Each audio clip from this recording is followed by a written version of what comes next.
ಇದೆಲ್ಲ ಹೇಗಾಯ್ತು ಅಕ್ಕ? ಹೌದು ಭೈರವಿ, ನೀವ್ ಆ ಕಿಡ್ನಾಪರ್ ಕೈಲಿ ಹೇಗ್ ಸಿಕ್ಕೊಂಡ್ರಿ? ಲಕ್ಕಿ, ಅದೆಲ್ಲ ದೊಡ್ಡ ಕತೆ.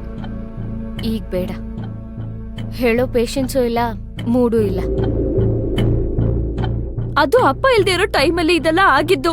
ಎಷ್ಟು ಭಯ ಆಯ್ತು ಅಂತ ಗೊತ್ತಾ ಅಕ್ಕ? ಏನ್ ಮಾಡಕ್ಕಾಗತ್ತಮ್ಮ, ಎಲ್ಲ ನಮ್ ಹಣೆ ಬರಹ.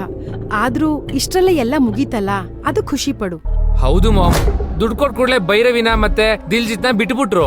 ಒಂದ್ ವೇಳೆ ಪೊಲೀಸು ಗಿಲಿಸು ಅಂತ ಹೋಗಿದ್ರೆ ಇನ್ ಏನೇನ್ ಪ್ರಾಬ್ಲಮ್ ಆಗ್ತಿತ್ತೋ ಏನೋ. ಹೌದು ಮೇಡಮ್, ಕರೆಕ್ಟ್ ಟೈಮ್ಗೆ ಕರೆಕ್ಟ್ ಡಿಸಿಷನ್ ತಗೊಂಡಿದ್ದಕ್ಕೆ ಆ ಕಿಡ್ನಾಪರ್ಸ್ ನಿಮ್ಗೆ ಏನು ಮಾಡಿಲ್ಲ. ಭೈರವಿ, ನೀ ಹೋಗಮ್ಮ, ಫ್ರೆಶ್ ಅಪ್ ಆಗಿ ರೆಸ್ಟ್ ಮಾಡು. ಇಲ್ಲ ಅತ್ತೆ, ರೆಸ್ಟ್ ಮಾಡೋ ಟೈಮ್ ಅಲ್ಲ ಇದು. ಈ ಭೈರವಿ ಯಾಕೆ ಈ ತರ ಹೇಳ್ತಿದ್ದಾಳೆ?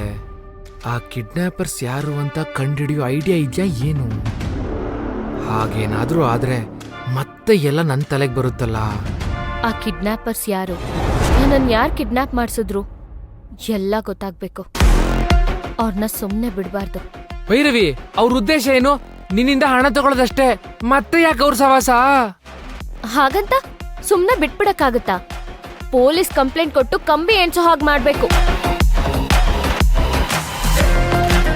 ಅಲ್ಲ ಮೇಡಮ್, ಪೊಲೀಸ್ ಕಂಪ್ಲೇಂಟ್ ಅಂತೆಲ್ಲ ಹೋದ್ರೆ ಮತ್ತೆ ಪ್ರಾಬ್ಲಮ್ ಮಾಡ್ತೀನಿ ಅಂತ ಹೇಳಿದಾರಲ್ಲ, ಮತ್ತೆ ಈ ರಿಸ್ಕ್ ತಗೊಳ್ಳೋದೆಲ್ಲ ಅಗತ್ಯ ಇದೆಯಾ? ಎಲ್ಲ ಕಿಡ್ನಾಪರ್ಸು ಹಾಗೆ ಹೇಳೋದು ಸೊನಾಲಿ. ಅದೆಲ್ಲ ಅವ್ರ ಟ್ಯಾಗ್ಲೈನ್.